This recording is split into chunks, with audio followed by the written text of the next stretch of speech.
E.T.A. Hoffmann, The Sandman, Nathaniel to Lothar. I know you are all very uneasy because I have not written for such a long time. Mother, to be sure, is angry, and Clara, I dare say, believes I am living here in riot and revelry, and quite forgetting my sweet angel, whose image is so deeply engraved upon my heart and mind. But that is not so. Daily and hourly do I think of you all, and my lovely Clara's form comes to gladden me in my dreams, and smiles upon me with her bright eyes as graciously as she used to do in the days when I went in and out amongst you. Oh, how I could write to you in the distracted state of mind in which I have been, and which, until now, has quite bewildered me. A terrible thing has happened to me. Dark forebodings of some awful fate threatening me are spreading themselves out over my head like black clouds, impenetrable to every friendly ray of sunlight. I must now tell you what has taken place. I must. That I see well enough, but only to think upon it makes the wild laughter burst from my lips. Oh, my dear Lothar. What shall I say to make you feel, if only in an adequate way, that which happened to me a few days ago could thus really exercise such a hostile and disturbing influence upon my life? Oh, that you were here to see it yourself. But now you will, I suppose, take me for a superstitious ghost-seer. In a word, the terrible thing which I have experienced, the fatal effect of which I, in vain, exert every effort to shake off, is simply that some days ago, namely, on the 30th October, at 12 o'clock at noon, a dealer in weather glasses came into my room and wanted to sell me one of his wares. I bought nothing and threatened to kick him downstairs, whereupon he went away of his own accord. You will conclude that it can only be very peculiar relations intimately intertwined with my life, that can give significance to this event, and that it must be the person of this unfortunate hawker which has had such a very inimical effect upon me. And so it really is. I will summon up all my faculties in order to narrate to you calmly and patiently as much of the early days of my youth as will suffice to put matters before you in such a way that your keen, sharp intellect may grasp everything clearly and distinctly in bright and living pictures. Just as I am beginning, I hear you laugh and Clara say, "What's all this childish nonsense about?" Well, laugh at me, laugh heartily at me, pray do. But good God, my hair is standing on end, and I seem to be entreating you to laugh at me in the same sort of frantic despair in which Franz Moore treated Daniel to laugh him to scorn. But to my story. Except at dinner, we, i.e., I and my brothers and sisters, saw but little of our father all day long. His business no doubt took up most of his time. After our evening meal, which, in accordance with an old custom, was served at 7 o'clock, we all went, Mother with us, into Father's room, and took our places around a round table. My father smoked his pipe, drinking a large glass of beer to it. Often he told us many wonderful stories and got so excited over them that his pipe always went out. I used to then light it for him with a spill, and this formed my chief amusement. Often again he would give us picture books to look at, whilst he sat silent and motionless in his easy chair, puffing out such dense clouds of smoke that we were all, as it were, enveloped in mist. On such evenings, Mother was very sad, and directly it struck 9, she said, "Come, children, off to bed, come. The Sandman is come, I see." And I always did seem to hear something trampling upstairs with slow, heavy steps. That must be the Sandman. Once in particular I was very much frightened at this dull trampling and knocking as Mother was leading us out of the room. I asked her, "Oh, Mama, But who is this nasty Sandman who always sends us away from Papa?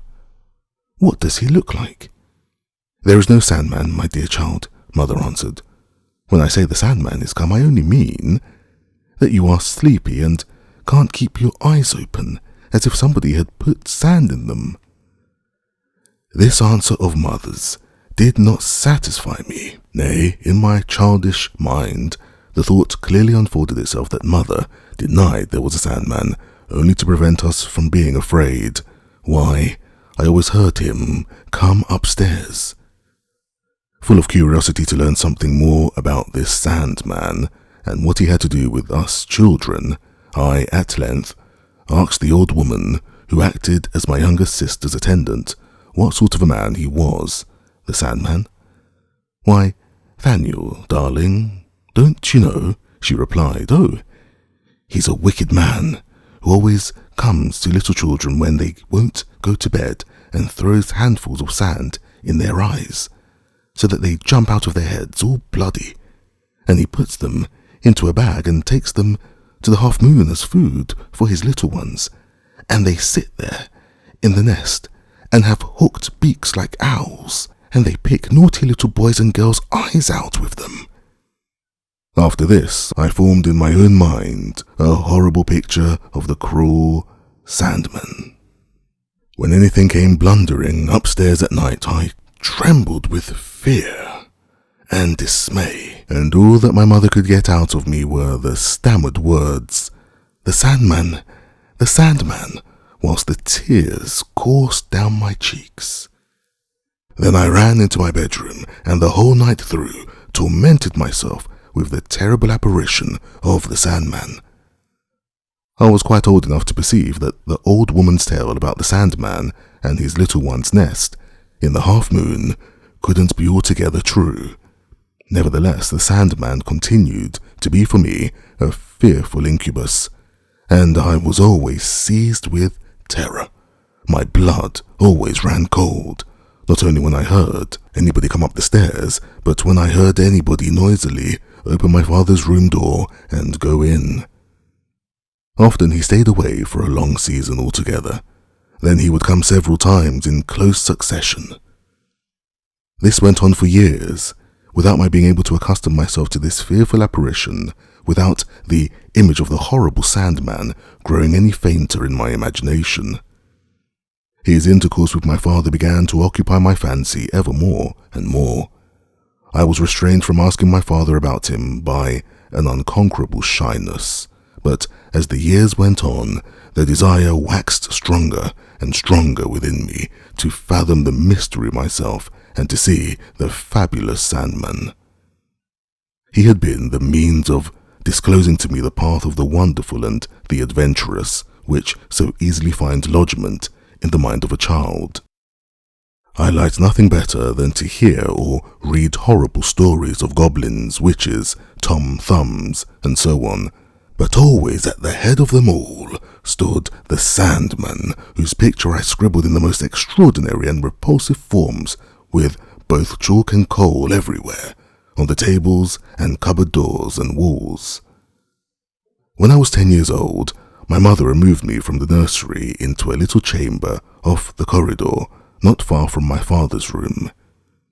We still had to withdraw hastily whenever, on the stroke of 9, the mysterious unknown was heard in the house. As I lay in my little chamber, I could hear him go into father's room, and soon afterwards I fancied there was a fine and peculiar smelling steam spreading itself through the house. As my curiosity waxed stronger, my resolve to make somehow or other the Sandman's acquaintance took deeper root. Often when my mother had gone past, I slipped quickly out of my room into the corridor, but I could never see anything, for always before I would reach the place where I could get sight of him, the Sandman was well inside the door. At last, unable to resist the impulse any longer, I determined to conceal myself in father's room and there wait for the Sandman.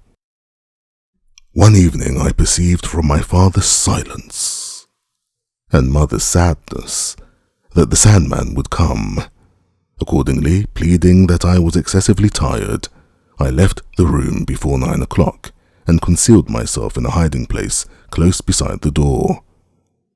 The street door creaked, and slow, heavy, echoing steps crossed the passage towards the stairs. Mother hurried past me with my brothers and sisters. Softly, I opened Father's room door. He sat as usual, silent and motionless, with his back towards it.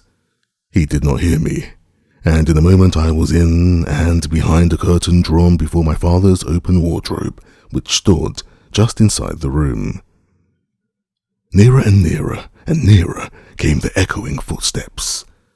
There was a strange coughing and shuffling and mumbling outside. My heart beat with expectation and fear. A quick step, now close beside the door, a noisy rattle of the handle, and the door flies open with a bang. Recovering my courage with an effort, I take a cautious peep out. In the middle of the room, in front of my father, stands the Sandman, the bright light of the lamp falling full upon his face. The Sandman, the terrible Sandman, is the old advocate, Coppelius, who often comes to dine with us. But the most hideous figure could not have awakened greater trepidation in my heart than this Coppelius did.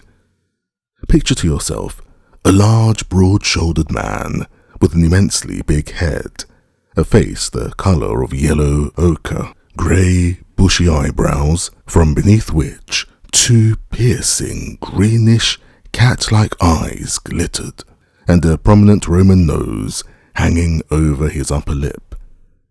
His distorted mouth was often screwed up into a malicious smile. Then 2 dark red spots appeared on his cheeks, and a strange hissing noise proceeded from between his tightly clenched teeth. He always wore an ash-grey coat of an old-fashioned cut, a waistcoat of the same, and nether extremities to match, but black stockings and buckles set with stones on his shoes. His little wig scarcely extended beyond the crown of his head. His hair was curled round high up above his big red ears and plastered to his temples with cosmetic, and a broad closed hair bag stood out prominently from his neck, so that you could see the silver buckle that fastened his folded neckcloth. Altogether, he was a most disagreeable and horribly ugly figure. But what we children detested most of all was his big, coarse, hairy hands. We could never fancy anything that he had once touched. This he had noticed, and so whenever our good mother quietly placed a piece of cake or sweet fruit on our plates, he delighted to touch it, under some pretext or other, until the bright tears stood in our eyes, and from disgust and loathing we lost the enjoyment of the titbit that was intended to please us. And he did just the same thing when Father gave us a glass of sweet wine on holidays. Then he would quickly pass his hand over it, or even sometimes raise the glass to his blue lips, and he laughed quite sardonically when all we dared to do was to express our vexation in stifled sobs. He habitually called us the little brutes, and when he was present we might not utter a sound, and we cursed the ugly spiteful man who deliberately and intentionally spoilt all our little pleasures. Mother seemed to dislike this hateful Coppelius as much as we did, for as soon as he appeared her cheerfulness and bright and natural manner were transformed into sad, gloomy seriousness. Father treated him as if he were a being of some higher race, whose ill manners were to be tolerated, whilst no efforts ought to be spared to keep him in good humour. He had only to give a slight hint, and his favourite dishes were cooked for him, and rare wine uncorked. As soon as I saw this Coppelius, therefore, the fearful and hideous thought arose in my mind that he, and he alone, must be the Sandman. But I no longer conceived of the Sandman as the bugbear in the old nurse's fable, who fetched children's eyes and took them to the half-moon as food for his little ones, no, but as an ugly spectre-like fiend bringing trouble and misery and ruin, both temporal and everlasting, everywhere, wherever he appeared. I was spellbound on the spot, at the risk of being discovered, and, as I well enough knew, of being severely punished. I remained as I was, with my head thrust through the curtains, listening. My father received Coppelius in a ceremonious manner. "Come to work," cried the latter, in a hoarse, snarling voice, throwing off his coat. Gloomily and silently my father took off his dressing gown, and both put on long black smock frocks. Where they took them from, I forgot to notice. Father opened the folding doors of a cupboard in the wall, but I saw that what I had so long taken to be a cupboard was really a dark recess in which was a little hearth. Coppelius approached it, and a blue flame crackled upwards from it. Round about were all kinds of strange utensils. Good God! As my old father bent down over the fire, how different he looked! His gentle and venerable features seemed to be drawn up by some dreadful convulsive pain into an ugly, repulsive, satanic mask. He looked like Coppelius. Coppelius plied the red-hot tongs and drew bright glowing masses out of the thick smoke and began assiduously to hammer them. I fancied that there were men's faces visible round about, but without eyes, having ghastly deep black holes where the eyes should have been. "Eyes here! Eyes here!" cried Coppelius in a hollow, sepulchral voice. My blood ran cold with horror.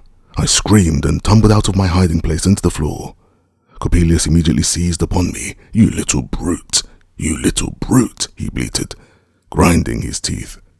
Then, snatching me up, he threw me on the hearth, so that the flames began to singe my hair. "Now we've got eyes, eyes, a beautiful pair of children's eyes," he whispered, and, thrusting his hands into the flames, he took out some red-hot grains, and was about to strew them into my eyes. Then my father clasped his hands to entreat him, saying, "Master, master, let my Nathaniel keep his eyes. Oh, do let him keep them." Coppelius laughed shrilly and replied, "Well then, the boy may keep his eyes and whine and pule his way out through the world.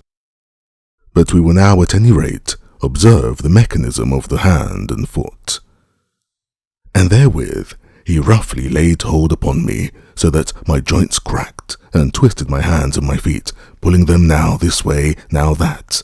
"That's not quite right altogether. It's better as it was." The old fellow knew what he was about. Thus lisped and hissed Coppelius, but all around he grew black and dark. A sudden convulsive pain shot through all my nerves and bones. I knew nothing more. I felt a soft warm breath fanning my cheek. I awakened as if out of the sleep of death. My mother was bending over me. "Is the Sandman still there?" I stammered. "No, my dear child, he's been gone a long, long time. He'll not hurt you." Thus spoke my mother, as she kissed her recovered darling and pressed him to her heart. "But why should I tire you, my dear Lothar? Why do I dwell at such length on these details, when there's so much that remains to be said?" Enough, I was detected in my eavesdropping, and roughly handled by Coppelius. Fear and terror had brought on a violent fever, of which I lay ill several weeks. "Is the Sandman still there?" These were the first words I uttered on coming to myself again, the first sign of my recovery, of my safety. Thus, you see, I have only to relate to you the most terrible moments of my youth for you to thoroughly understand that it must not be ascribed to the weakness of my eyesight, if all that I see is colourless, but to the fact that a mysterious destiny has hung a dark veil of clouds about my life, which I shall perhaps only break through when I die. Coppelius did not show himself again. It was reported he had left the town. It was about a year later when, in pursuance of the old unchanged custom, we sat around the table in the evening. Father was in very good spirits and was telling us amusing tales about his youthful travels. As it was striking 9, we all at once heard the street door creak on its hinges, and slow, ponderous steps echoed across the passage and up the stairs. "That is Coppelius," said my mother, turning pale. "Yes, it is Coppelius," replied my father in a faint, broken voice. The tears started from my mother's eyes. "But father, she cried, "must it be so?" "This is the last time," he replied. "This is the last time he will come to me. I promise you. Go now, go and take the children. Go to bed. Good night." As for me, I felt as if I were converted into cold, heavy stone. I could not get my breath. As I stood there, immovable, my mother seized me by the arm. "Come, Nathaniel, do come along." I suffered myself to be led away. I went into my room. "Be a good boy and keep quiet," Mother called after me. "Get into bed and go to sleep." But tortured by indescribable fear and uneasiness, I could not close my eyes. That hateful, hideous Coppelius stood before me with his glittering eyes, smiling maliciously down upon me. In vain did I strive to banish the image. Somewhere about midnight, there was a terrific crack, as if a cannon were being fired off. The whole house shook. Something went rustling and clattering past my door. The house door was pulled to with a bang. "That is Coppelius," I cried, terror struck, and leapt out of bed. Then I heard a wild, heart-rending scream. I rushed into my father's room. The door stood open. The clouds of suffocating smoke came rolling towards me. The servant maid shouted, "Oh, my master, my master!" On the floor in front of the smoking hearth lay my father, dead. His face burned black and fearfully distorted. My sisters weeping and moaning around him, and my mother lying near them in a swoon. "Coppelius, you atrocious fiend! You've killed my father!" I shouted. My senses left me. 2 days later, when my father was placed in his coffin, his features were mild and gentle again, as they had been when he was alive. I found great consolation in the thought that his association with the diabolical Coppelius could not have ended in his everlasting ruin. Our neighbours had been awakened by the explosion. The affair got talked about and came before the magisterial authorities, who wished to cite Coppelius to clear himself. But he had disappeared from the place, leaving no traces behind him. Now, when I tell you, my dear friend, that the weatherglass hawker I spoke of was the villain Coppelius, you will not blame me for seeing impending mischief in his inauspicious reappearance. He was differently dressed, but Coppelius's figure and features are too deeply impressed upon my mind for me to be capable of making a mistake in the matter. Moreover, he has not even changed his name. He proclaims himself here, I learn, to be a Piedmontese mechanician, and styles himself Giuseppe Coppola. I am resolved to enter the lists against him and revenge my father's death, let the consequences be what they may. Don't say a word to Mother about the reappearance of this odious monster. Give my love to darling Clara. I will write to her when I am in a somewhat calmer frame of mind. Adieu. Clara to Nathaniel. You are right. You have not written to me for a very long time, but nevertheless, I believe that I still retain a place in your mind and thoughts. It is a proof that you were thinking a good deal about me when you were sending off your last letter to Brother Lothar, for instead of directing it to him, you directed it to me. With joy I tore open the envelope and did not perceive the mistake until I read the words, "Oh, my dear, dear Lothar." Now I know I ought not to have read any more of the letter, but ought to have given it to my brother. But as you have so often in innocent raillery made it a sort of approach against me, that I possessed such a calm and, for a woman, cool-headed temperament, that I should be like the woman we read of, if the house was threatening to tumble down, I should, before hastily fleeing, stop to smooth down a crumple in the window curtains. I need hardly tell you that the beginning of your letter quite upset me. I could scarcely breathe. There was a bright mist before my eyes. Oh, my darling Nathaniel, what could this terrible thing be that had happened? Separation from you? Never to see you again? The thought was like a sharp knife in my heart. I read on and on. Your description of that horrid Coppelius made my flesh creep. I now learnt for the first time what a terrible and violent death your good old father died. Brother Lothar, to whom I handed over his property, sought to comfort me, but with little success. That horrid weatherglass hawker, Giuseppe Coppola, followed me everywhere, and I am almost ashamed to confess it, but he was able to disturb my sound and, in general calm sleep, with all sorts of wonderful dream shapes. But soon, the next day, I saw everything in a different light. Oh, do not be angry with me, my best beloved, if, despite your strange presentiment, that Coppelius will do you some mischief. Lothar tells you I am in quite as good spirits, and just the same as ever. I will frankly confess, it seems to me that all that was fearsome and terrible of which you speak existed only in your own self, and that the real, true, outer world had but little to do with it.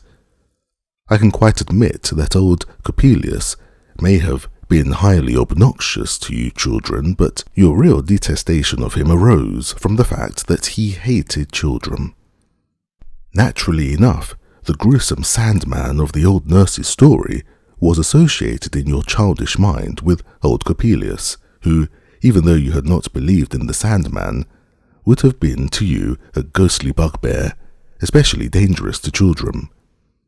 His mysterious labours along with your father at night time were, I dare say, nothing more than secret experiments in alchemy, with which your mother could not be over well pleased, owing to the large sums of money that most likely were thrown away upon them. And besides, your father, his mind full of deceptive striving after higher knowledge, may probably have become rather indifferent to his family, as so often happens in the case of such experimentalists. So also it is equally probable that your father brought about his death by his own imprudence, and that Coppelius is not to blame for it. I must tell you that yesterday I asked our experienced neighbour, the chemist, whether in experiments of this kind an explosion could take place which would have a momentarily fatal effect. He said, "Oh, certainly," and described to me, in his prolix and circumstantial way, how it could be occasioned, mentioning at the same time so many strange and funny words that I could not remember them at all. Now I know you will be angry at your Clara, and will say, of the mysterious, which often clasps man in its invisible arms, there's not a ray that can find its way into this cold heart. She sees only the varied surface of the things of the world, and like the little child, is pleased with the golden glittering fruit, at the kernel of which lies the fatal poison. Oh, my beloved Nathaniel, do you believe then that the intuitive prescience of a dark power working within us to our own ruin cannot exist also in the minds which are cheerful, natural, free from care? But please forgive me that I, a simple girl, presume in any way to indicate to you what I really think of such an inward strife. After all, I should not find the proper words, and you would only laugh at me, not because my thoughts were stupid, but because I was so foolish as to attempt to tell them to you.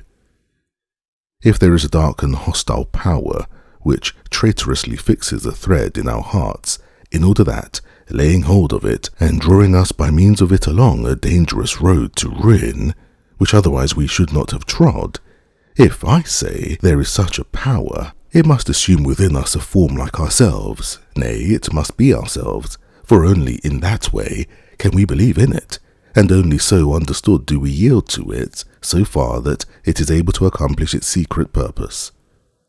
So long as we have sufficient firmness, fortified by cheerfulness, to always acknowledge foreign hostile influences for what they really are, whilst we quietly pursue the path pointed out to us by both inclination and calling, then this mysterious power perishes in its futile struggles to attain the form which is to be the reflected image of ourselves.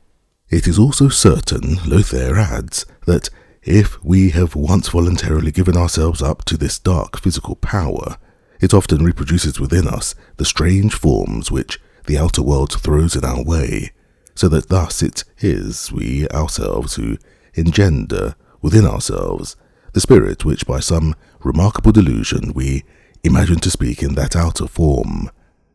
It is the phantom of our own self, whose intimate relationship with and whose powerful influence upon our soul either plunges us into hell or elevates us to heaven.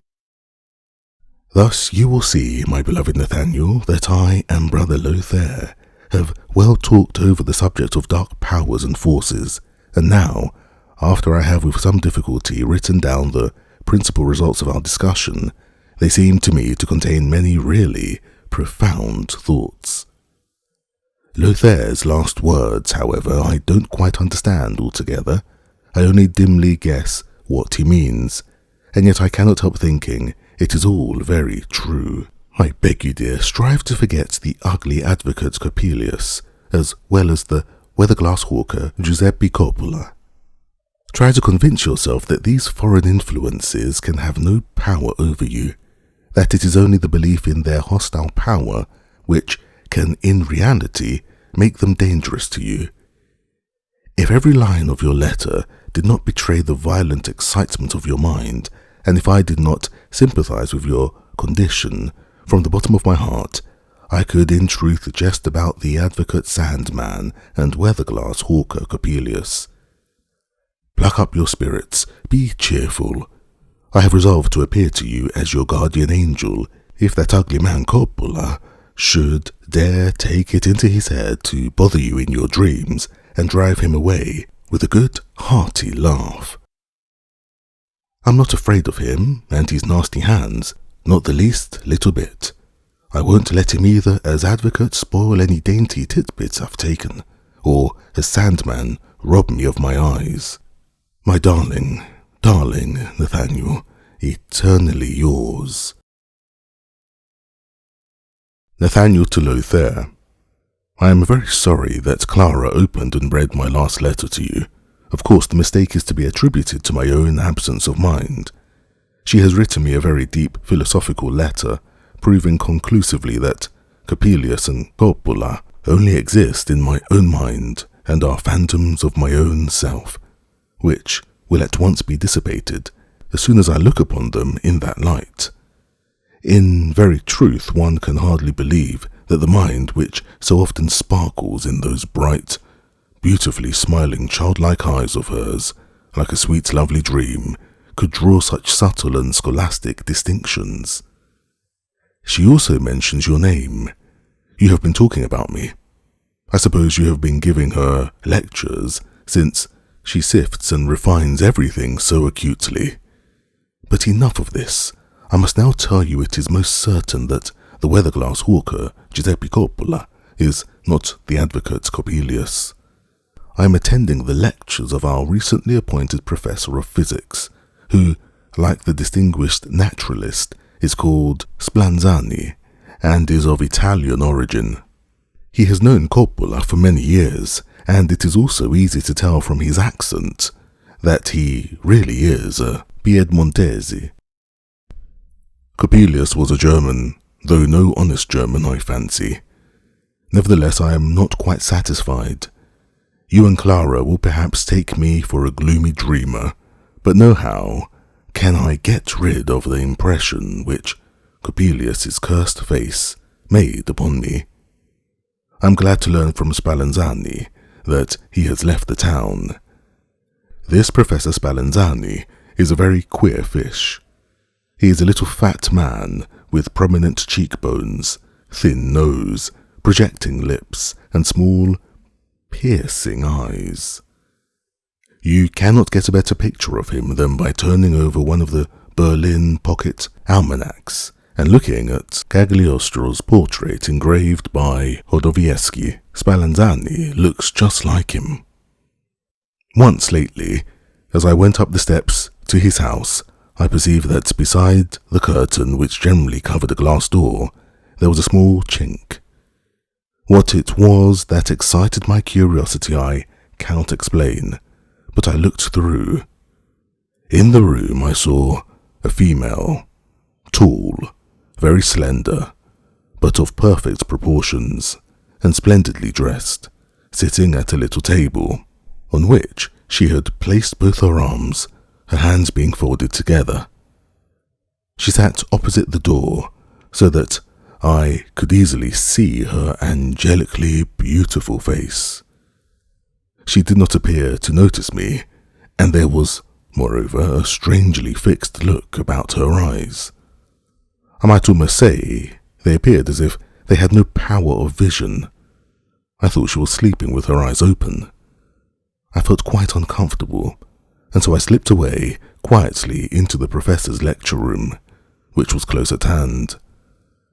Afterwards I learnt that the figure which I had seen was Spallanzani's daughter, Olympia, whom he keeps locked in a most wicked and unaccountable way, and no man is ever allowed to come near her. Perhaps, however, there is after all something peculiar about her. Perhaps she's an idiot or something of that sort. But why am I telling you all this? I could have told you it all better and more in detail when I see you. For in a fortnight I shall be amongst you. I must see my dear sweet angel, my Clara, again. Then the little bit of ill temper which I must confess took possession of me after her fearfully sensible letter will be blown away. And that is the reason why I am not writing to her as well today. With all best wishes. Nothing more strange and extraordinary can be imagined, gracious reader, than what happened to my poor friend, the young student Nathaniel, and which I have undertaken to relate to you. Have you ever lived to experience anything that completely took possession of your heart and mind and thoughts, to the utter exclusion of everything else? All was seething and boiling within you. Your blood, heated to fever pitch, leapt through your veins and inflamed your cheeks. Your gaze was so peculiar, as if seeking to grasp in empty space forms not seen in any other eye, and all your words ended in sighs betokening some mystery. Then your friends asked you, "What is the matter with you, my dear friend? What do you see?" And wishing to describe the inner pictures in all their vivid colours, with their lights and their shades, you in vain struggled to find words with which to express yourself. But you felt as if you must gather up all the events that had happened, wonderful, splendid, terrible, jocose, and awful, in the very first word, so that the whole might be revealed by a single electric discharge, so to speak. Yet every word and all that partook of the nature of communication by intelligible sounds seemed to be colourless, cold, and dead. Then you try and try again, and stutter and stammer, whilst your friends' prosy questions strike like icy winds upon your heart's hot fire, until they extinguish it.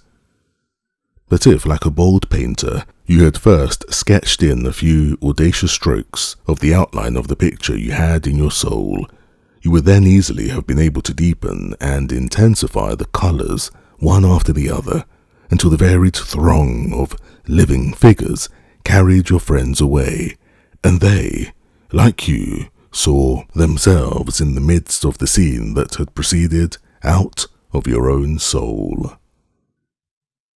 Strictly speaking, indulgent reader, I must indeed confess to you, nobody has asked me for the history of young Nathaniel, but you are very well aware that I belong to that remarkable class of authors who, when they are bearing everything about in their minds in the manner I have just described, feel as if everybody who comes near them, and also the whole world to boot, were asking, "Oh, what is it? Oh, do tell us, my good sir." Hence I was most powerfully impelled to narrate to you Nathaniel's ominous life. My soul was full of the elements of wonder and extraordinary peculiarity in it, but for this very reason, and because it was necessary in the very beginning to dispose you, indulgent reader, to bear with what is fantastic, and that is not a little thing, I racked my brain to find a way of commencing the story in a significant and original manner, calculated to arrest your attention. To begin with, once upon a time, the best beginning for a story seemed to me too tame, and in the small country town S lived rather better. At any rate, allowing plenty of room to work up to the climax, or to plunge at once in medias res. "Go to the devil," cried the student Nathaniel, his eyes blazing wildly with rage and fear, when the weather-glass hawker Giuseppe Coppola. Well, that is what I really had written, when I thought I detected something of the ridiculous in Nathaniel's wild glance, and the history is anything but laughable. I could not find any words which seemed fitted to reflect, in even the feeblest degree, the brightness of the colours of my mental vision. I determined not to begin at all, so I pray you, gracious reader, accept the 3 letters which my friend Lothar has been so kind as to communicate to me as the outline of the picture, into which I will endeavour to introduce more and more colour as I proceeded with my narrative. Perhaps, like a good portrait painter, I may succeed in depicting more than one figure in such wise that you will recognize it as a good likeness without being acquainted with the original, and feel as if you had very often seen the original with your own bodily eyes.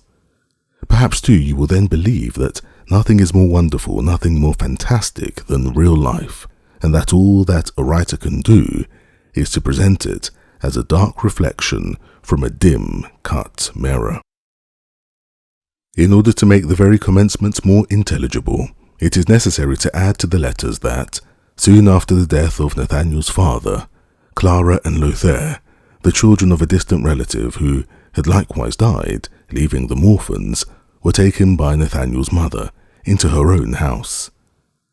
Clara and Nathaniel conceived a warm affection for each other, against which not the slightest objection in the world could be urged. When therefore Nathaniel left home to prosecute his studies in G, they were betrothed. It is from G that his last letter is written, where he is attending the lectures of Splanzani, the distinguished professor of physics. I might now proceed comfortably with my narration, did not at this moment Clara's image rise up so vividly before my eyes that I cannot turn them away from it, just as I never could when she looked upon me and smiled so sweetly. Nowhere would she have passed for beautiful. That was the unanimous opinion of all who professed to have any technical knowledge of beauty. But whilst architects praised the pure proportions of her figure and form, painters averred that her neck, shoulders, and bosom were almost too chastely modelled, and yet, on the other hand, one and all were in love with her glorious Magdalene hair, and talked a good deal of nonsense about Battoni-like colouring.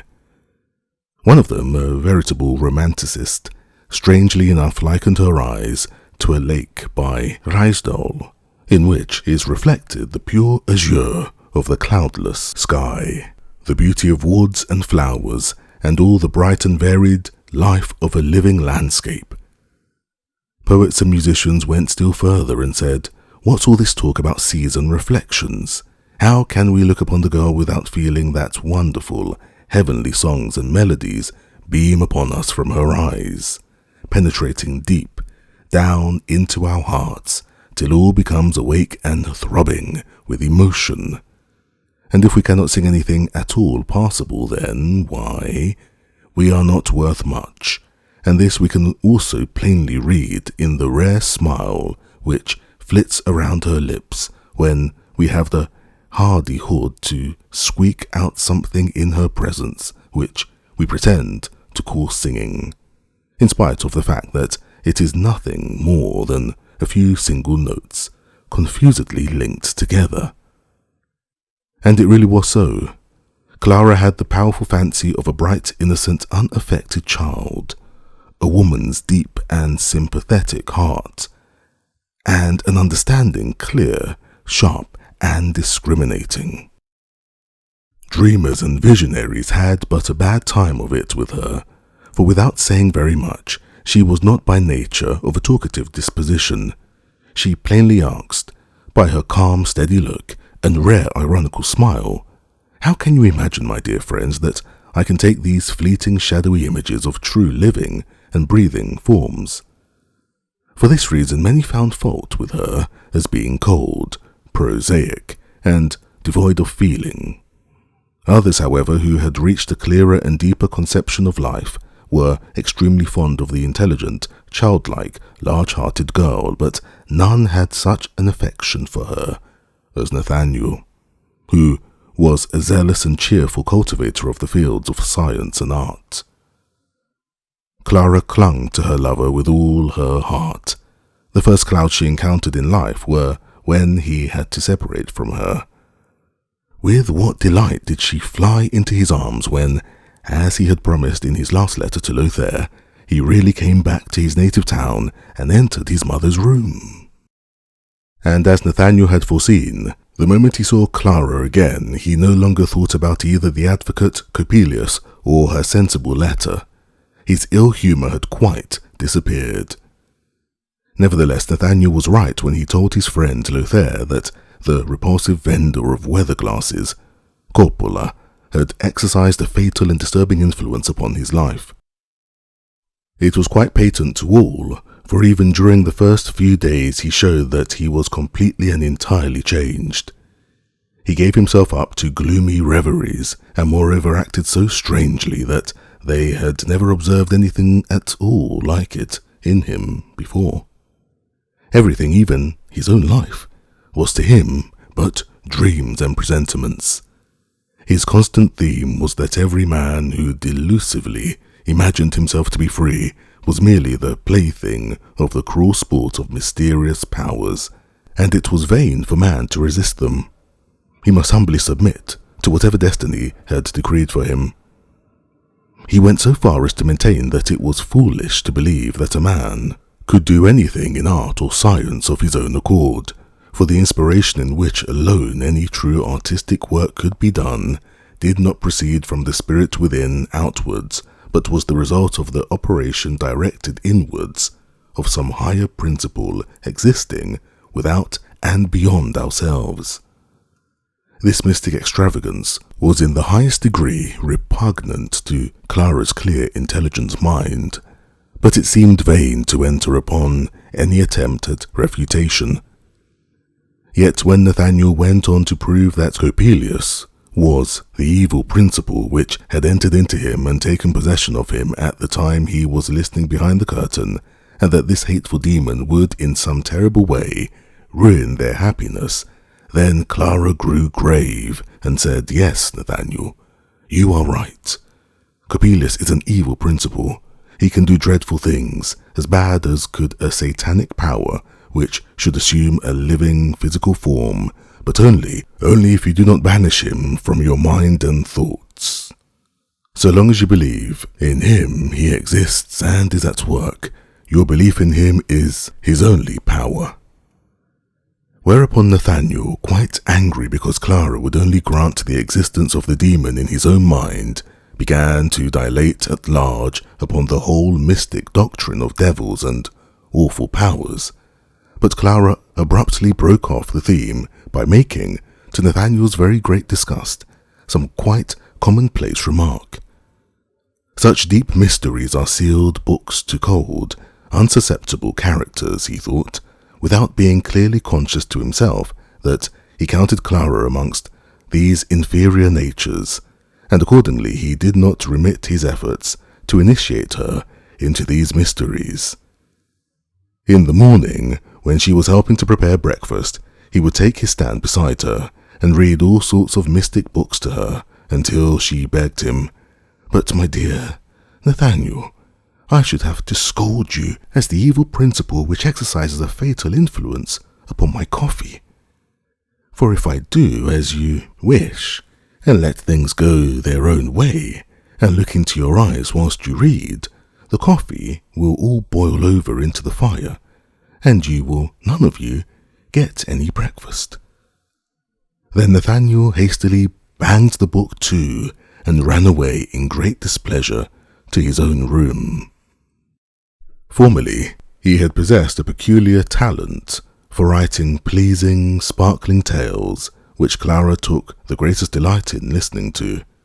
But now his productions were gloomy, unintelligible, and wanting in form, so that although Clara, out of forbearance towards him, did not say so, he nevertheless felt how very little interest she took in them. There was nothing that Clara disliked so much as what was tedious. At such times her intellectual sleepiness was not to be overcome. It was betrayed both in her glances and in her words. Nathaniel's effusions were, in truth, exceedingly tedious. His ill humour at Clara's cold prosaic temperament continued to increase. Clara could not conceal her distaste for his dark, gloomy, wearying mysticism, and thus both began to be more and more estranged from each other without exactly being aware of it themselves.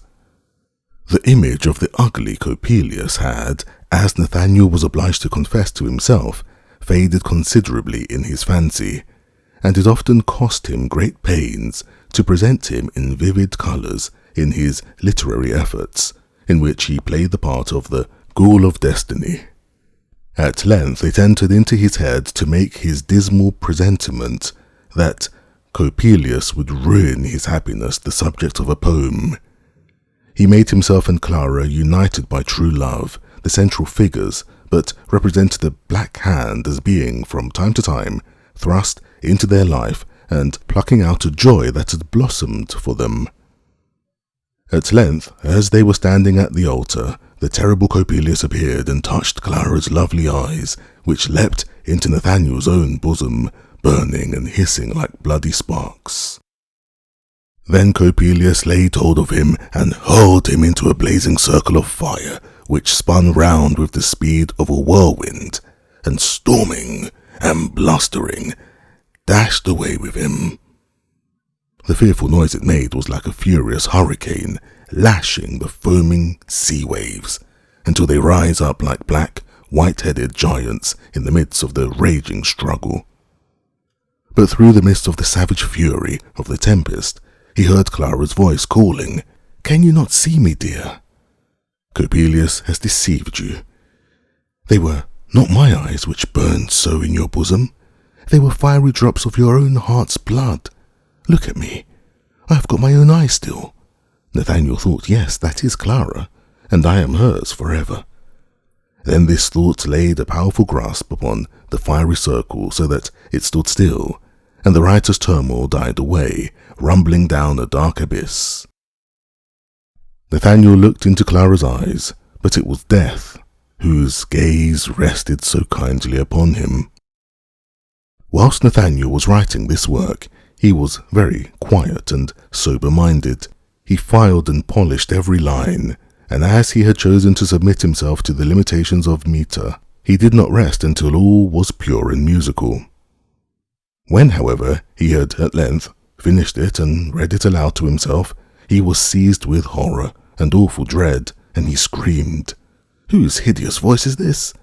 But he soon came to see in it, again, nothing beyond a very successful poem, and he confidently believed it would enkindle Clara's cold temperament, though to what end she should be thus aroused was not quite clear to his own mind, nor yet what would be the real purpose served by tormenting her with these dreadful pictures which prophesied a terrible and ruinous end to her affection.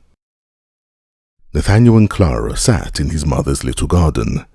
Clara was bright and cheerful, since for 3 entire days her lover, who had been busy writing his poem, had not teased her with his dreams or forebodings. Nathaniel, too, spoke in a gay and vivacious way of things of merry import, as he formerly used to do, so that Clara said, "Ah, now I have you again. We have driven away that ugly Coppelius, you see." Then it suddenly occurred to him that he had got the poem in his pocket, which he wished to read to her. He at once took out the manuscript and began to read. Clara, anticipating something tedious as usual, prepared to submit to the infliction and calmly resumed her knitting. But as the sombre clouds rose up darker and darker, she let her knitting fall on her lap and sat with her eyes fixed in a set stare upon Nathaniel's face. He was quite carried away by his own work. The fire of enthusiasm coloured his cheeks a deep red, and tears started from his eyes. At length he concluded, groaning and showing great lassitude. Grasping Clara's hand, he sighed as if he were being utterly melted in an inconsolable grief. "Oh, Clara, Clara!" She drew him softly to her heart, and said in a low but very grave and impressive tone, "Nathaniel, my darling, Nathaniel, throw that foolish, senseless, stupid thing into the fire." Then Nathaniel leapt indignantly to his feet, crying as he pushed Clara from him, "You damned, lifeless automaton," and rushed away.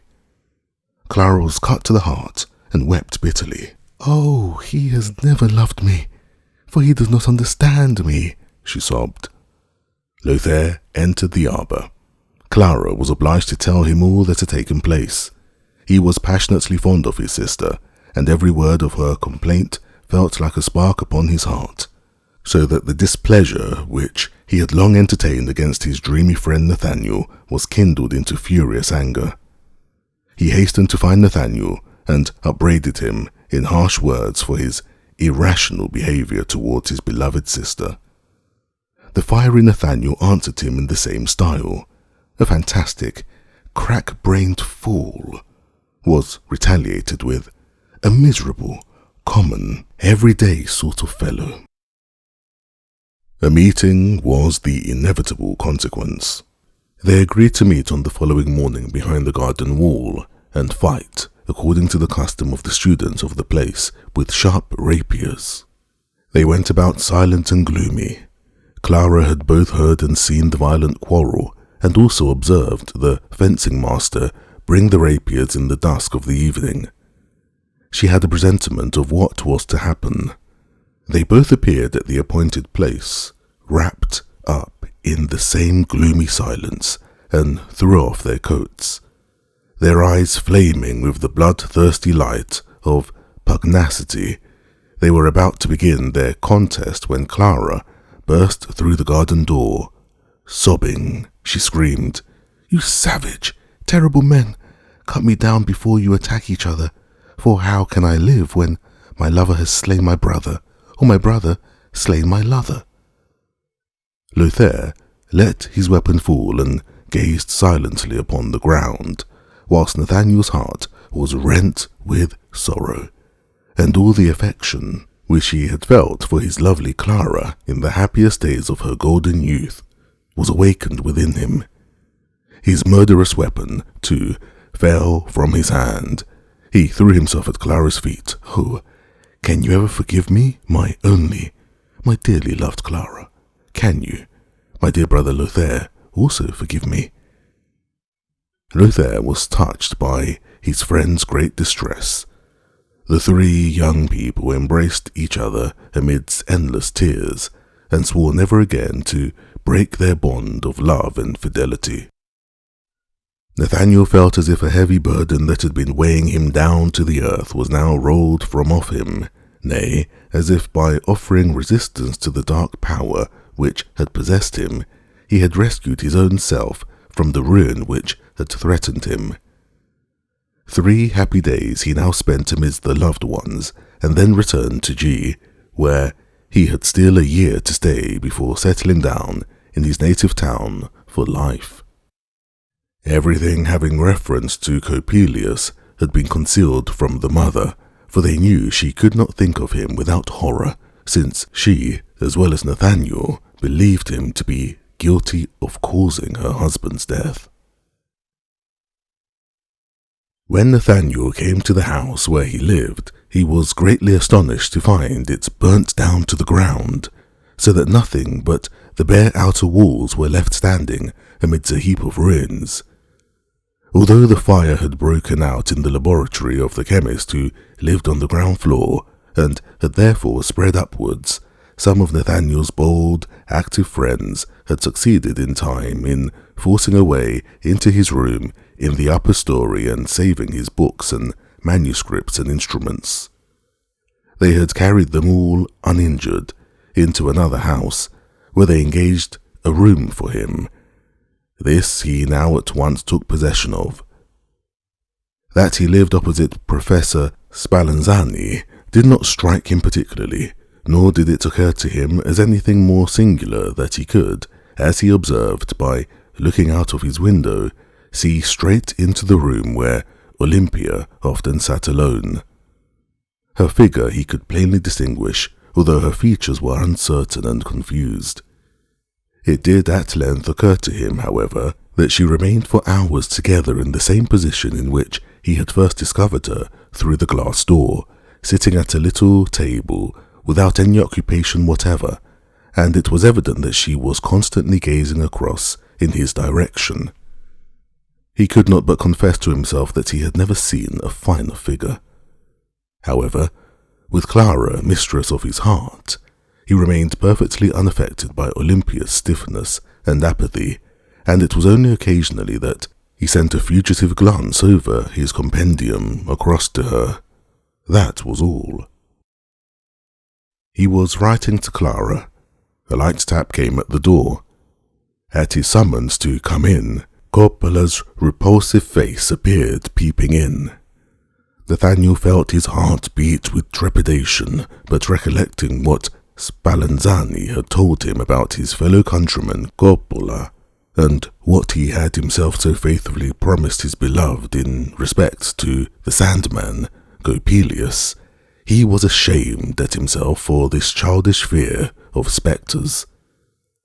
Accordingly, he controlled himself with an effort and said, as quietly and as calmly as he possibly could, "I don't want to buy any weather glasses, my good friend. You had better go elsewhere." Then Coppola came right into the room and said in a hoarse voice, screwing up his wide mouth into a hideous smile, whilst his little eyes flashed keenly from beneath his long grey eyelashes, "What? Ni weatherglass, ni weatherglass. I've got fine eyes as well. Fine eyes are frighted," Nathaniel cried. "You stupid man. How can you have eyes? Eyes? Eyes?" But Coppola, laying aside his weather glasses, thrust his hands into his big coat pockets and brought out several spyglasses and spectacles and put them on the table. There. Spectacles to put on nose. They're my ones. Fine eyes." And he continued to produce more and more spectacles from his pockets, until the table began to gleam and flash all over. Thousands of eyes were looking and blinking convulsively, and staring up at Nathaniel, he could not avert his gaze from the table. Coppola went on heaping up his spectacles, whilst wilder and ever wilder burning flashes crossed through and through each other and darted their blood-red rays into Nathaniel's breast. Quite overcome and frantic with terror, he shouted, "Stop! Stop! You terrible man!" And he seized Coppola by the arm, which he had again thrust into his pocket, in order to bring out still more spectacles, although the whole table was covered all over with them. With a harsh, disagreeable laugh, Coppola gently freed himself, and with the words, "So went the nun, here fengles," he swept all his spectacles together and put them back into his coat pockets, whilst from a breast pocket he produced a great number of larger and smaller perspectives. As soon as the spectacles were gone, Nathaniel recovered his equanimity again, and bending his thoughts upon Clara, he clearly discerned that the gruesome incubus had proceeded only from himself, as also that Coppola was a right honest mechanician and optician, and far from being Coppelius's dreaded double and ghost. And then, besides, none of the glasses which Coppola now placed on the table had anything at all singular about them, at least nothing so weird as the spectacles. So, in order to square accounts with himself, Nathaniel now really determined to buy something of the man. He took up a small, very beautifully cut pocket perspective, and by way of proving it, looked through the window. Never before in his life had he had a glass in his hands that brought out things so clearly and sharply and distinctly. Involuntarily he directed the glass upon Spallanzani's room. Olympia sat at the little table as usual, her arms laid upon it and her hands folded. Now he saw for the first time the regular and exquisite beauty of her features.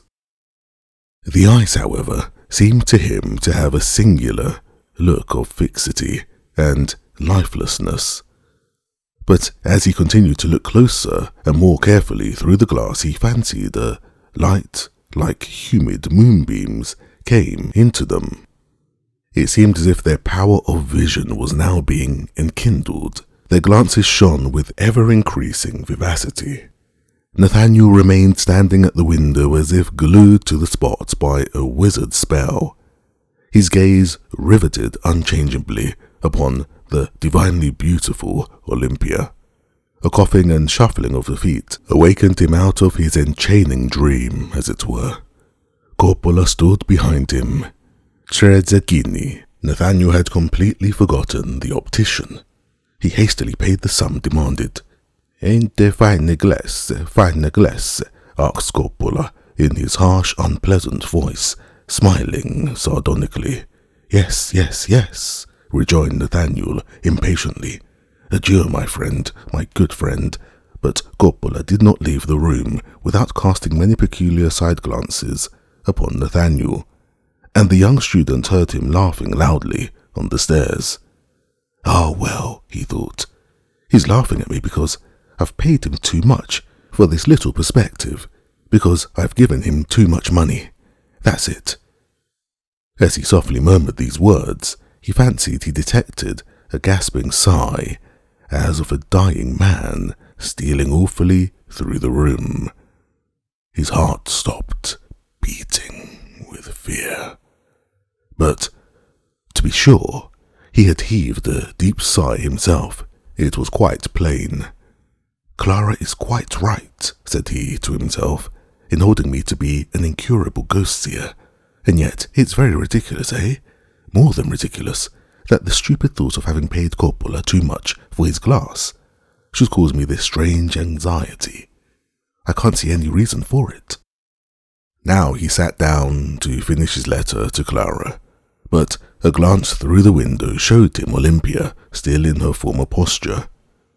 Urged by an irresistible impulse, he jumped up and seized Coppola's perspective, nor could he tear himself away from the fascinating Olympia until his friend and brother Siegmund called for him to go to Professor Spallanzani's lecture.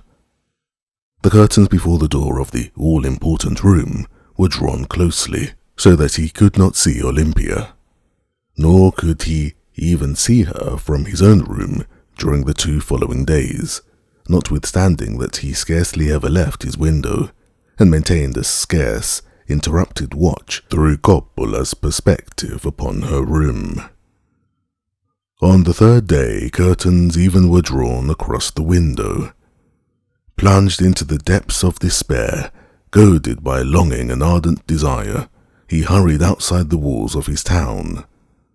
Olympia's image hovered about his path in the air, and stepped forth out of the bushes and peeped up at him with large and lustrous eyes from the bright surface of the brook. Clara's image was completely faded from his mind. He had no thoughts except for Olympia.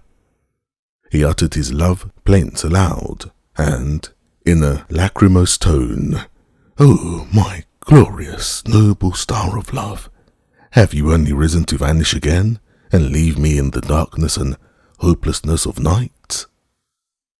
Returning home, he became aware that there was a good deal of noisy bustle going on in Spallanzani's house. All the doors stood wide open. Men were taking in all kinds of gear and furniture. The windows of the first floor were all lifted off their hinges. Busy maidservants with immense hair brooms were driving backwards and forwards, dusting and sweeping, whilst within could be heard the knocking and hammering of carpenters and upholsterers. Utterly astonished, Nathaniel stood still in the street. Then Siegmund joined him, laughing, and said, "Well, what do you say to our old Spallanzani?" Nathaniel assured him that he could not say anything, since he knew not what it all meant. To his great astonishment, he could hear, however, that they were turning the quiet, gloomy house almost inside out with their dusting and cleaning and making of alterations. Then he learned from Siegmund that Spallanzani intended giving a great concert and ball on the following day, and that half the university was invited. It was generally reported that Spallanzani was going to let his daughter Olympia, whom he had so long so jealously guarded from every eye, make her first appearance. Nathaniel received an invitation. At the appointed hour, when the carriages were rolling up and the lights were gleaming brightly in the decorated halls, he went across to the professor's, his heart beating high with expectation. The company was both numerous and brilliant. Olympia was richly and tastefully dressed. One could not but admire her figure and the regular beauty of her features.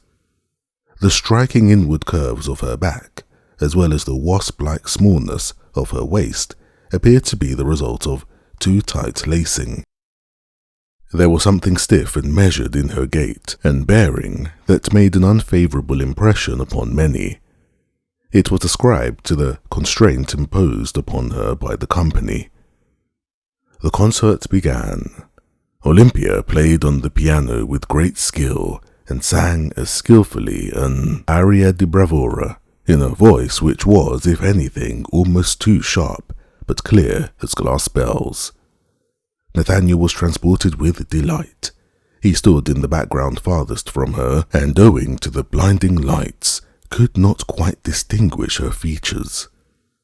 So, without being observed, he took Coppola's glass out of his pocket and directed it upon the beautiful Olympia.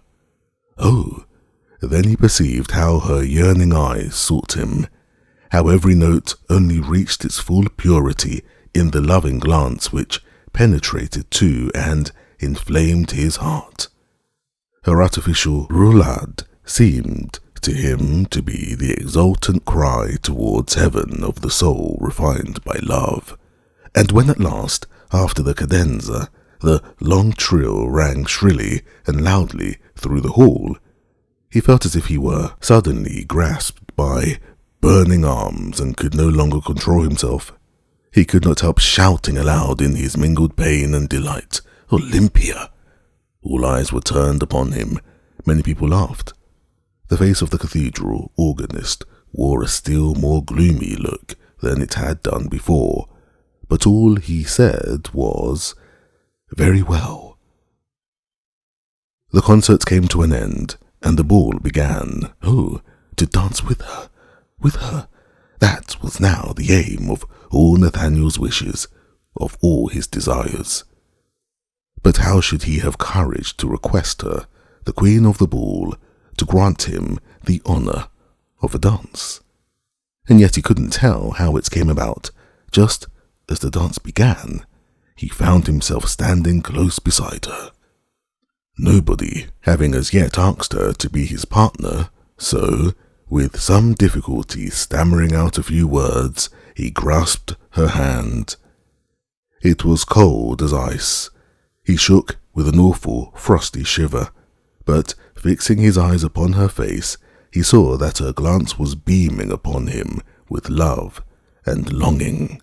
And at the same moment he thought that the pulse began to beat in her cold hand, and the warm lifeblood to course through her veins. And passion burned more intensely in his own heart also. He threw his arm round her beautiful waist and whirled her round the hall. He had always thought that he kept good and accurate time in dancing, but from the perfectly rhythmical evenness with which Olympia danced, and which frequently put him quite out, he perceived how very faulty his own time really was. Notwithstanding, he would not dance with any other lady, and everybody else who approached Olympia to call upon her for a dance, he would have liked to kill on the spot. This, however, only happened twice. To his astonishment, Olympia remained after this without a partner, and he failed not on each occasion to take her out again. If Nathaniel had been able to see anything else except the beautiful Olympia, there would inevitably have been a good deal of unpleasant quarrelling and strife, for it was evident that Olympia was the object of the smothered laughter, only with difficulty suppressed, which was heard in various corners amongst the young people, and they followed her with very curious looks, but nobody knew for what reason. Nathaniel, excited by dancing and the plentiful supply of wine he had consumed, had laid aside the shyness which at other times characterized him. He sat beside Olympia, her hand in his own, and declared his love enthusiastically and passionately in words which neither of them understood, neither he nor Olympia. And yet she perhaps did, for she sat with her eyes fixed unchangeably upon his, sighing repeatedly, "Ah, ah, ah." Upon this, Nathaniel would answer, "Oh, you glorious heavenly lady, you ray from the promised paradise of love. Oh, what a profound soul you have. My whole being is married in it," and a good deal more in the same strain.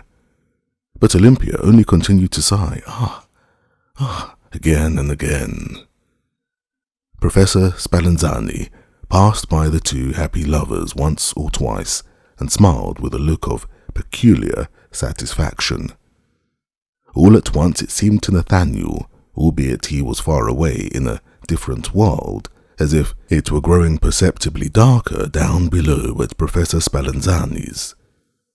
He looked about him, and to his very great alarm became aware that there were only 2 lights left burning in the hall, and they were on the point of going out. The music and dancing had long ago ceased. "We must part, part," he cried wildly and despairingly. He kissed Olympia's hand. He bent down to her mouth, but ice-cold lips met his burning ones. As he touched her cold hand, he felt his heart thrilled with awe. The legend of the dead bride shot suddenly through his mind. But Olympia had drawn him closer to her, and the kiss appeared to warm her lips into vitality. Professor Spallanzani strode slowly through the empty apartment, his footsteps giving a hollow echo, and his figure had, as the flickering shadows played about him, a ghostly, awful appearance. "Do you love me? Do you love me, Olympia?" "Only one little word. Do you love me?" whispered Nathaniel. But she only sighed, as she rose to her feet. "Yes, you are my lovely, glorious star of love," said Nathaniel, "and will shine forever, purifying and ennobling my heart."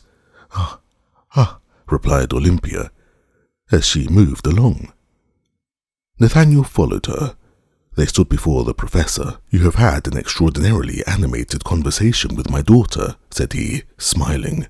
"Well, well, my dear Mr. Nathaniel, if you find pleasure in talking to the stupid girl, I'm sure I shall be glad for you to come and do so." Nathaniel took his leave, his heart singing and leaping in a perfect delirium of happiness. During the next few days, Spallanzani's ball was the general topic of conversation. Although the professor had done everything to make the thing a splendid success, yet certain gay spirits related more than one thing that had occurred which was quite irregular and out of order. They were especially keen in pulling Olympia to pieces for her taciturnity and rigid stiffness. In spite of her beautiful form, they alleged that she was hopelessly stupid, and in this fact they discerned the reason why Spallanzani had so long kept her concealed from publicity.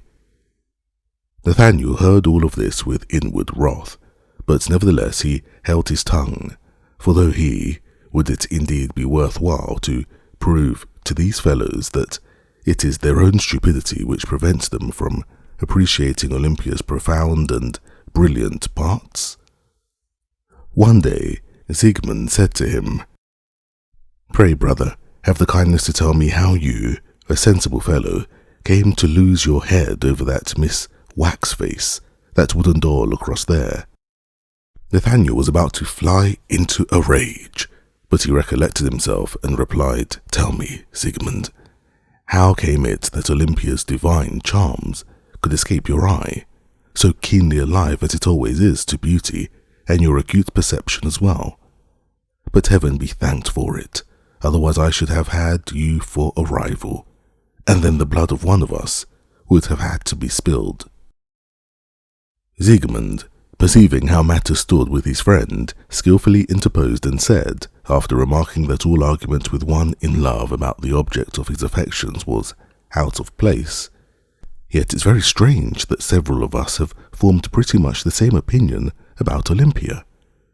We think she is, you won't take it ill, brother, that she is singularly statuesque and soulless.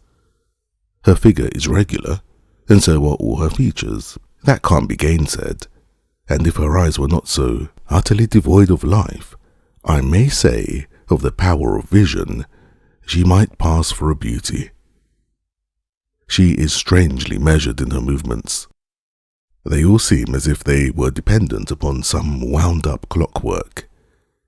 Her playing and singing has the disagreeably perfect but insensitive time of a singing machine, and her dancing is the same. We felt quite afraid of this Olympia, and did not like to have anything to do with her. She seemed to us to be only acting like a living creature, and as if there were some secret at the bottom of it all." Nathaniel did not give way to the bitter feelings which threatened to master him at these words of Siegmund's. He fought down and got the better of his displeasure, and merely said, very earnestly, "You cold prosaic fellows may well be afraid of her. It is only to its like that the poetically organized spirits unfolds itself. Upon me alone did her loving glances fall, and through my mind and thoughts alone did they radiate, and only in her love can I find my own self again. Perhaps, however, she doesn't do quite right to jabber a lot of nonsense and stupid talk like other shallow people. It is true she speaks but few words, but the few words she does speak are genuine hieroglyphs of the inner world of love and of the higher cognition of the intellectual life revealed in the intuition of the eternal beyond the grave. But you have no understanding for all these things, and I am only wasting words. God be with you, brother," said Siegmund very gently, almost sadly. "But it seems to me that you are in a very bad way. You may reply upon me, if all— No, I can't say any more." It all at once dawned upon Nathaniel that his cold, prosaic friend Siegmund really and sincerely wished him well, and so he warmly shook his proffered hand. Nathaniel had completely forgotten that there was a Clara in the world whom he had once loved, and his mother and Lothar. They had all vanished from his mind. He lived for Olympia alone. He sat beside her every day for hours together, rhapsodizing about his love and sympathy enkindled into life, and about psychic elective affinity, all of which Olympia listened to with great reverence. He fished up from the very bottom of his desk all the things that he had ever written, poems, fancy sketches, visions, romances, tales, and the heap was increased daily with all kinds of aimless sonnets, stanzas, canzonets. All these he read to Olympia hour after hour, without growing tired, but then he had never had such an exemplary listener. She neither embroidered nor knitted. She did not look out of the window, or feed a bird, or play with a little pet dog or a favourite cat. Neither did she twist a piece of paper or anything of that kind round her finger. She did not forcibly convert a yawn into a low affected cough. In short, she sat hour after hour with her eyes bent unchangeably upon her lover's face, without moving or altering her position, and her gaze grew more ardent and more ardent still. And it was only when at last Nathaniel rose and kissed her lips, or her hand, that she said, "Ah, ah," and then, "Good night, dear." Arrived in his own room, Nathaniel would break out with, "Oh, what a brilliant and a profound mind. Only you alone understand me." And his heart trembled with rapture when he reflected upon the wondrous harmony which daily revealed itself between his own and his Olympia's character. For he fancied that she had expressed in respect to his works and his poetic genius the identical sentiments which he himself cherished deep down in his heart, in respect to the same, and even as it was, his own heart's voice speaking to him. And it must indeed have been so, for Olympia never uttered any other words than those already mentioned. And when Nathaniel himself, in his clear and sober moments, as for instance directly after waking in a morning, thought about her utter passivity and taciturnity, he only said, "What are words but words? The glance of her heavenly eyes says more than any tongue on earth. And how can, anyway, a child of heaven accustom herself to the narrow circle which the exigencies of a wretched mundane life demand?" Professor Spallanzani appeared to be greatly pleased at the intimacy that had sprung up between his daughter Olympia and Nathaniel, and showed the young man many unmistakable proofs of his good feeling towards him. And when Nathaniel ventured at length to hint very delicately at an alliance with Olympia, the professor smiled all over his face at once, and said he should allow his daughter to make a perfectly free choice. Encouraged by these words, and with the fire of desire burning in his heart, Nathaniel resolved the very next day to implore Olympia to tell him frankly, in plain words, what he had long read in her sweet, loving glances, that she would be his forever. He looked for the ring which his mother had given him at parting. He would present it to Olympia as a symbol of his devotion, and of the happy life he was to lead with her from that time onwards. Whilst looking for it, he came across his letters from Clara and Lothar, and threw them carelessly aside, found the ring, put it in his pocket, and ran across to Olympia. While still on the stairs in the entrance passage, he heard an extraordinary hubbub. The noise seemed to proceed from Spallanzani's study.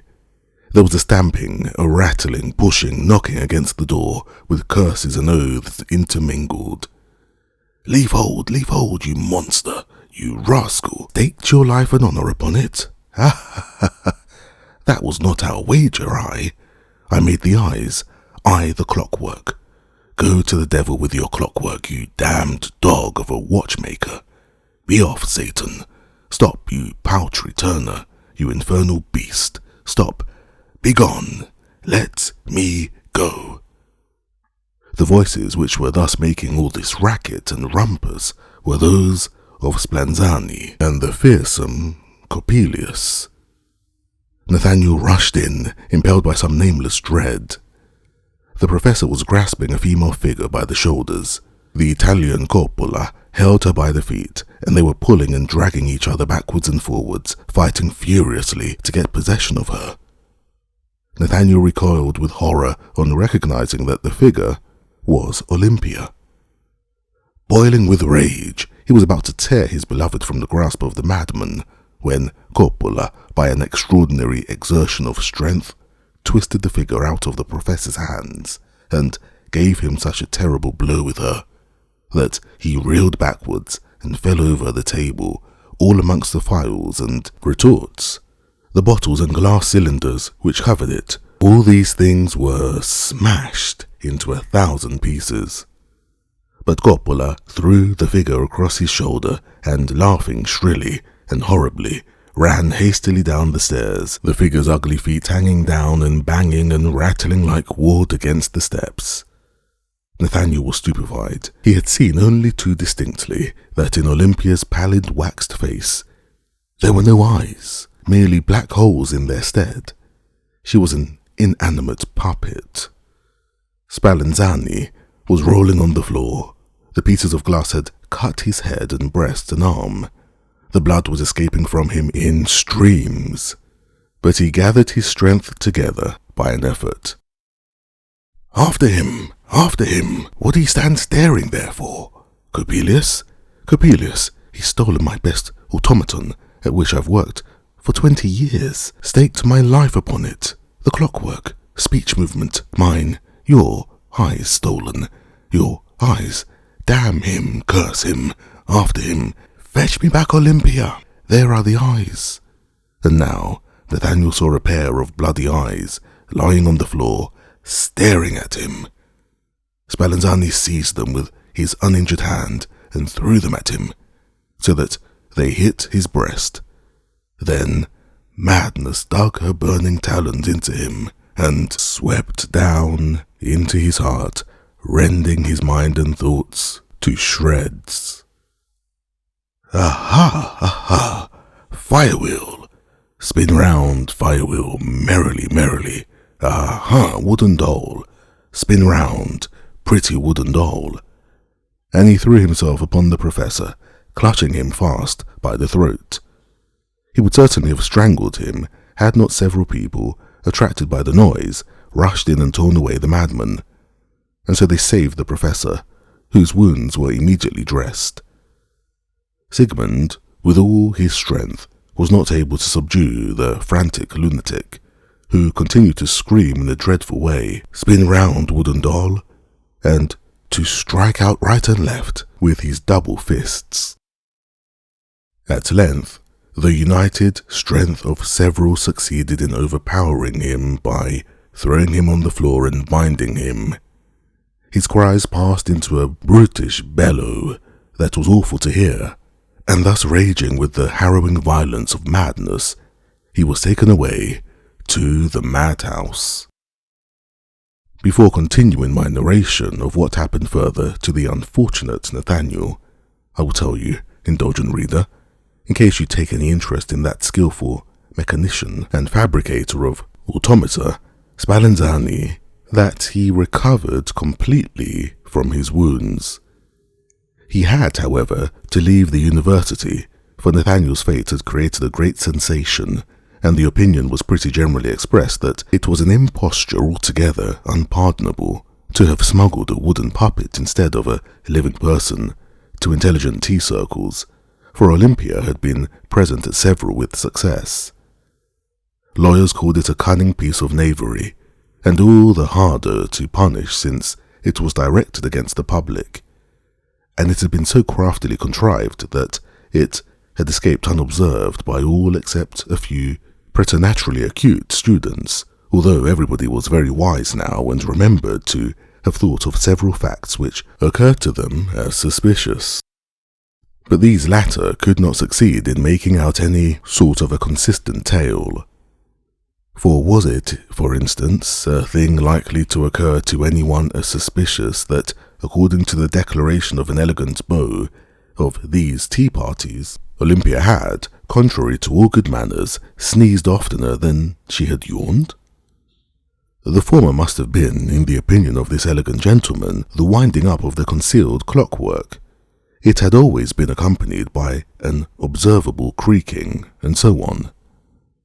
The professor of poetry and eloquence took a pinch of snuff, and slapping the lid to and clearing his throat, said solemnly, "My most honourable ladies and gentlemen, don't you see, then, where the rub is? The whole thing is an allegory, a continuous metaphor. You understand me? Sapienti sate." But several most honourable gentlemen did not rest satisfied with this explanation. The history of this automaton had sunk deeply into their souls, and an absurd mistrust of human figures began to prevail. Several lovers, in order to be fully convinced that they were not paying court to a wooden puppet, required that their mistress should sing and dance a little out of time, should embroider or knit or play with her little pug when being read to, but above all things else, that she should do something more than merely listen, that she should frequently speak in such a way as to really show that her words presupposed as a condition some thinking and feeling. The bonds of love were in many cases drawn closer in consequence, and so of course became more engaging. In other instances they gradually relaxed and fell away. "I cannot really be made responsible for it," was the remark of more than one young gallant. At the tea gatherings everybody, in order to ward off suspicion, yawned to an incredible extent and never sneezed. Spallanzani was obliged, as has been said, to leave the place in order to escape a criminal charge of having fraudulently imposed an automaton upon human society. Coppola, too, had also disappeared. When Nathaniel awoke, he felt as if he had been oppressed by a terrible nightmare. He opened his eyes and experienced an indescribable sensation of mental comfort, whilst a soft and most beautiful sensation of warmth pervaded his body. He lay on his own bed, in his own room at home. Clara was bending over him, and at a little distance stood his mother and Lothar. At last, oh my darling Nathaniel, now we have you again. Now you are cured of your grievous illness. Now you are mine again." And Clara's words came from the depths of her heart, and she clasped him in her arms. The bright scalding tears streamed from his eyes.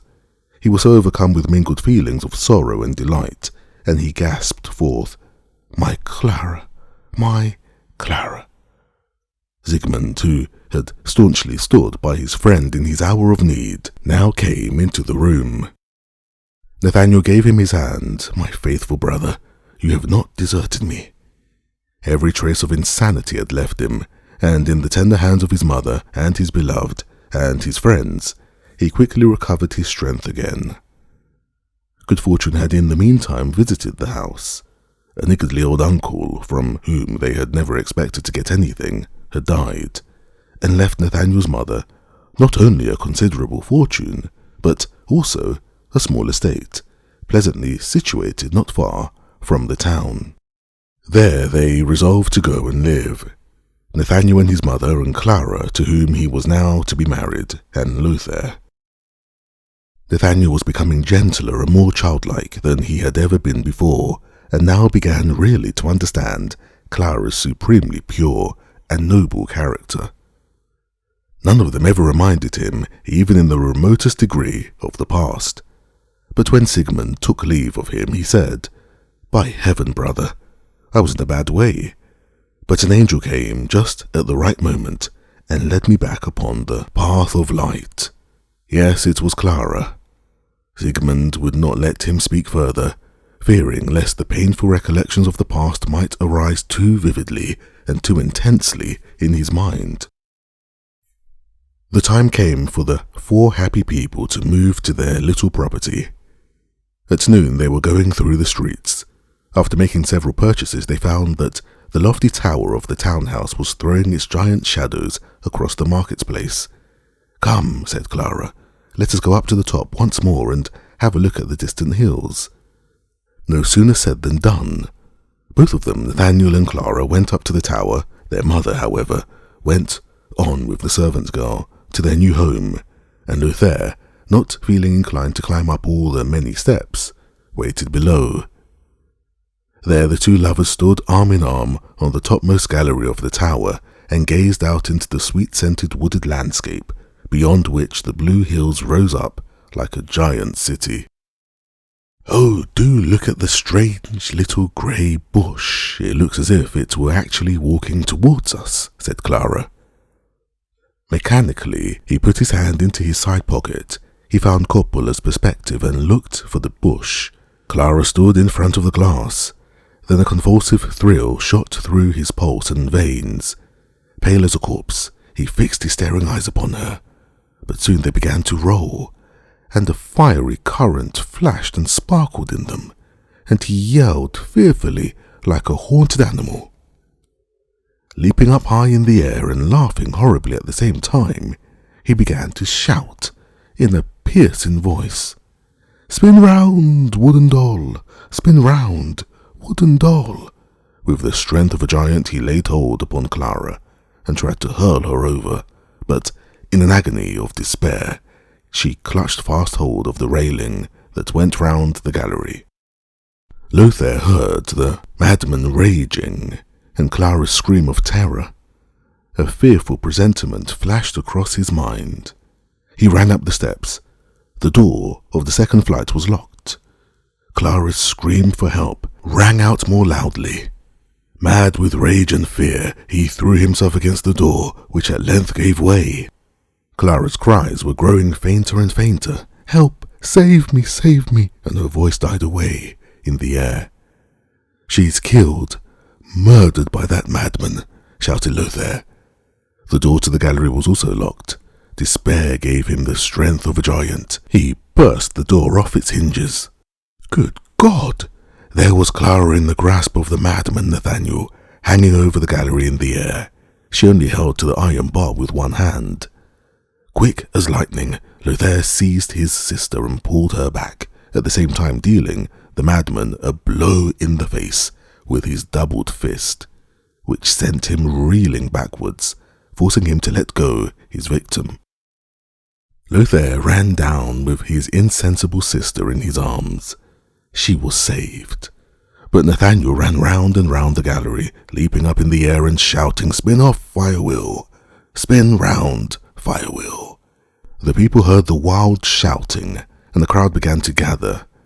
In the midst of them towered the advocate Coppelius, like a giant. He had only just arrived in the town, and had gone straight to the marketplace.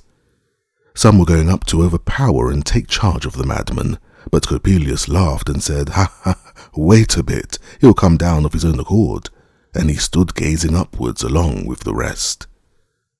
All at once, Nathaniel stopped as if spellbound. He bent down over the railing and perceived Coppelius. With a piercing scream, "Ha, fine eyes," he leapt over. When Nathaniel lay on the stone pavement with a broken head, Coppelius had disappeared in the crush and confusion. Several years afterwards, it was reported that outside the door of a pretty country house in a remote district, Clara had been seen sitting hand in hand with a pleasant gentleman, whilst two bright boys were playing at her feet. From this, it may be concluded that she eventually found that quiet domestic happiness which her cheerful, blithesome character required, and which Nathaniel, with his tempest-tossed soul, could never have been able to give her. The End. This has been The Sandman by E.T.A. Hoffmann, narrated by Sam Kusi.